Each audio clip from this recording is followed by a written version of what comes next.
Frères et sœurs, bonjour, et j'espère que tous nous sommes bien entrés dans ce mystère de la Pâque du Christ depuis hier avec la fête des rameaux. J'espère que vous avez pu trouver chacun la transposition personnalisée à votre famille, à tout petit groupe que nous formions les uns et les autres, et avec le souci de prier ensemble les uns pour les autres. J'espère que tout cela s'est bien passé. J'ai reçu quelques témoignages de quelques réactions qui sont très belles et très encourageantes. Bien, ce qui compte, je le rappelle tout le temps parce que c'est quand même un moment où c'est suffisamment délicat et difficile d'être embêté et empoisonné par le virus. Il ne faut pas que nous succombions à cette espèce de remplacement de la réalité de notre communion par une fausse manière d'être en communion uniquement par les médias.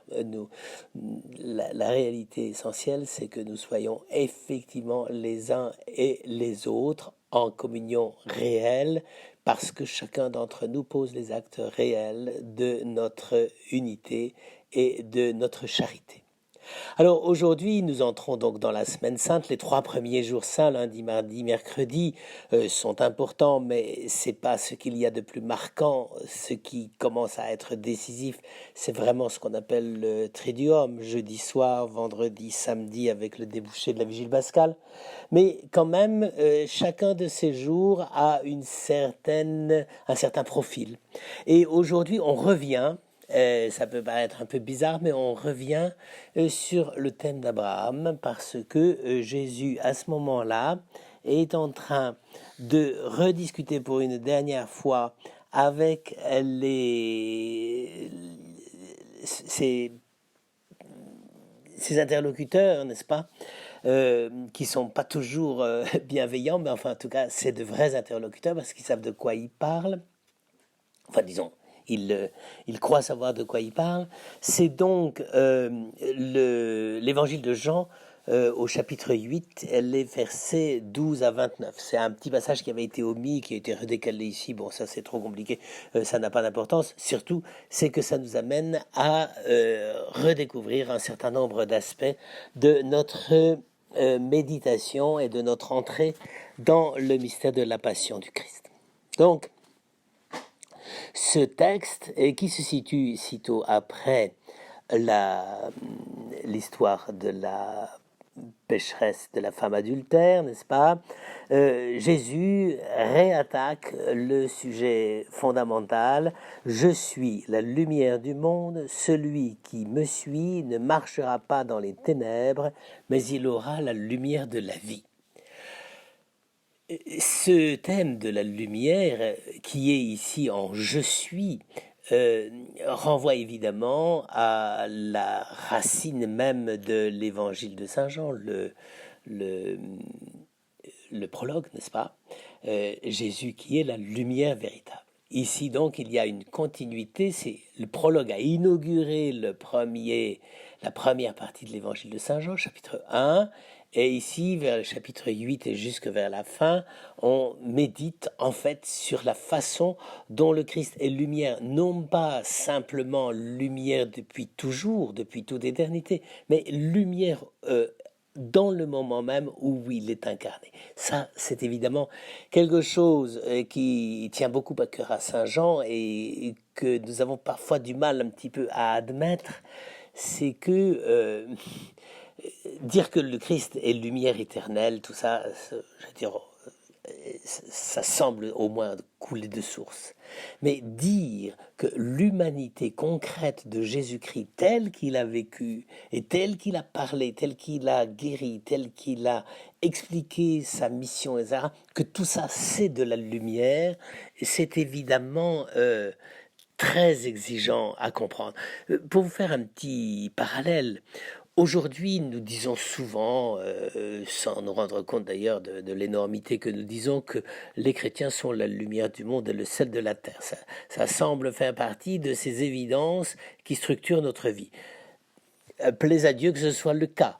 Mais de fait, nous sommes la lumière du monde, d'accord, mais nous sommes bien obligés de mettre des bémols. Et quand il y a le coronavirus, quand il y a des grands problèmes dans l'Église, nous ne sommes pas plus lumineux que les autres, hein. Je crois qu'il faut être extrêmement modeste là-dessus et il ne faut pas gonfler les plumes, comme on dit par ici. Donc ici, nous sommes avec la lumière le Christ lui-même qui dit « Je suis la lumière du monde ». Et ça, évidemment, ça va ouvrir une question et qui va contrarier les interlocuteurs de Jésus, surtout les pharisiens, n'est-ce pas? C'est quelle est la valeur de ton témoignage? Parce qu'au fond, dans tout ce chapitre 8 et les suivants, n'est-ce pas, c'est quand même bien, et c'est presque, vous avez remarqué, là c'est presque l'introduction de ce qui va suivre peu après avec le miracle de la guérison de l'aveugle-né, car entre 8 le texte que nous lisons et 9, l'évangile de l'aveugle-né, évidemment le lien est évident, n'est-ce pas? Et d'ailleurs Jésus reprendra le thème de la lumière du monde en conclusion de du miracle qu'il accomplit. Donc, mais où est le problème, n'est-ce pas? Effectivement, Jésus affirme à la fois par des paroles et à la fois par des actes, notamment la guérison de l'aveugle-né. Il affirme qu'effectivement, il est personnellement la lumière du monde. Être lumière, c'est un drôle de qualificatif. Il faut quand même bien le reconnaître, ça ne va pas de soi. Pourquoi? Parce que, par définition, la lumière ne se montre pas. Ça peut être choquant que je vous dise cela, et pourtant, réfléchissez-y bien, je le crois d'ailleurs l'avoir souvent évoqué dans des prédications. On ne va pas voir des ampoules électriques en train d'éclairer. Les ampoules électriques font voir. La lumière fait voir. Et donc, il y a deux sens du mot de du mot lumière, n'est-ce pas? Il y a la lumière en tant que réalité de la source et la lumière en tant que ce dont notre regard bénéficie pour voir les couleurs, la beauté, les formes, etc. Il y a la lumière source et la lumière que les anciens appelaient la lumière rayon. C'est-à-dire ce qui vient se poser avec cette extraordinaire délicatesse et simplicité sur les réalités de tous les jours, n'est-ce pas, et qui les fait voir. Or, précisément, c'est là-dessus que tout va se jouer. C'est que les interlocuteurs de Jésus demandent, mais comment peux-tu justifier tes paroles, tes prétentions, tes affirmations? D'où ça sort, n'est-ce pas? Et c'est comme si on disait à la lumière, comment tu expliques que tu es la lumière? La lumière par elle-même est source. La lumière par elle-même se donne. La lumière par elle-même illumine. Elle n'est pas quelque chose que l'on saisit. C'est quelque chose que l'on reçoit. Nous avons des yeux, nous n'avons pas des phares. Ça peut paraître bête de faire une réflexion aussi triviale, mais ça n'empêche. Nous avons des yeux qui sont faits pour recevoir la lumière, nous n'avons pas des yeux pour créer de la lumière. On disait que les chats avaient cette facilité ou cette spécialité, mais Jésus ne semble pas avoir manifesté une très grande affection pour les chats. Toujours est-il, c'est là le mystère. Comment pouvoir témoigner de ce que Jésus nous dit, comment pouvoir accueillir ce témoignage? Eh bien, c'est parce que Jésus est lumière. Je suis la lumière du monde, et c'est ça qui fait qu'on ne marche pas dans la nuit. Par conséquent, on ne peut pas demander à Jésus le même type de témoignage que celui que nous portons nous-mêmes lorsque nous voulons témoigner de la charité, de l'amour, de la vie de l'Église, du salut de Dieu. C'est pas du même ordre. Le témoignage de Jésus est révélation, c'est une parole, des actes, des gestes, une chair qui s'authentifie elle-même et qui nous dit, nous manifeste qui elle est, et en même temps qu'elle apporte ce qu'elle a à nous dire, elle en apporte le signe qui confirme sa vérité. Frères et sœurs, je crois que la plupart du temps aujourd'hui, c'est une chose que nous ne percevons plus. Pourtant, il y a peut-être quelques exemples que nous pouvons avoir dans notre propre existence. Il y a des moments où effectivement on rencontre des personnes et on s'aperçoit que ce qui compte chez ces personnes, c'est pas simplement ce qu'ils nous disent, mais c'est la force de vérité et de témoignage qui est portée par ce qu'ils nous disent. Et ça, c'est quelque chose de très grand, et ne nous attribuons pas tout de suite ce privilège, soyons modestes, mais quand même, c'est un peu le vrai problème.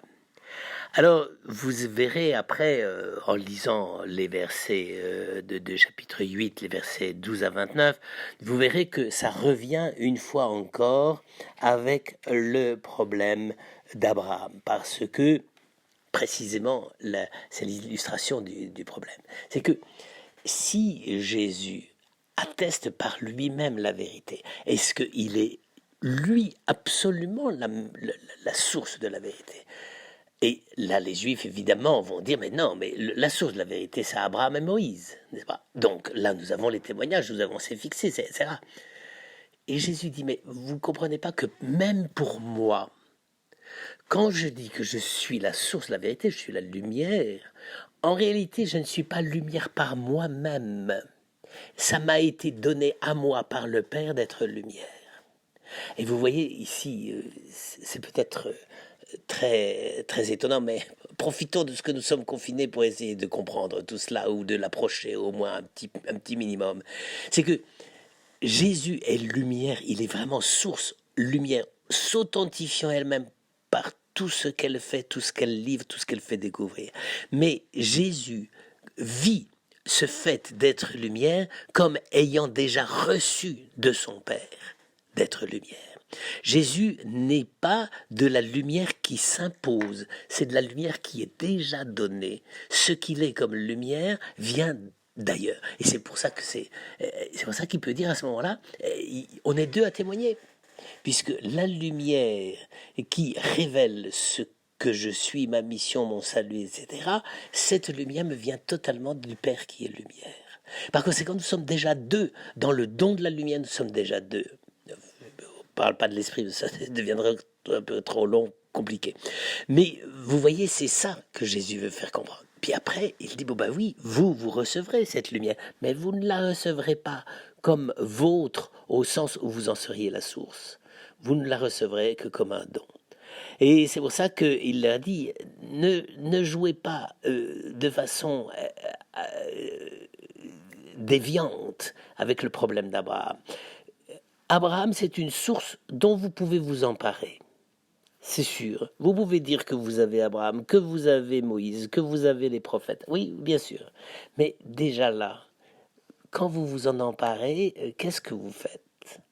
Est-ce que pour vous, la vérité, c'est quelque chose qu'on possède vraiment si simplement que ça, parce que on a la descendance génétique d'Abraham? Est-ce que la loi de Moïse, c'est simplement parce qu'on a tous les codes et qu'on a accompli les codes?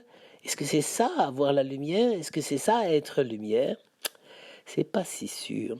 Alors, frères et sœurs, c'est pour ça que je vous ai mis cette magnifique petite fresque qui est dans une église sur les murs, vous savez, en Transylvanie, en Roumanie, n'est-ce pas? Certaines églises ont des fresques qui sont peintes sur les murs, dedans, dehors, sous les toits, etc. Enfin, c'est extraordinaire. Et il y en a une qui représente Abraham au centre et Isaac et Jacob, qui accueillent tous les croyants dans leur sein. Eh bien, c'est ça. Ne nous trompons pas. Abraham est plus une source de vie, mais il n'est pas encore la lumière. Et même si on peut s'en réclamer d'une paternité qui nous vient parce que c'est lui le père des croyants, en réalité, ne nous trompons pas. La manière même dont se manifeste la lumière, c'est d'elle-même que ça vient, et nous avons à faire d'énormes euh, démarche d'attention et d'accueil pour accueillir la lumière comme une source et non pas nous emparer de ces ressources pour nous faire pour faire les malins.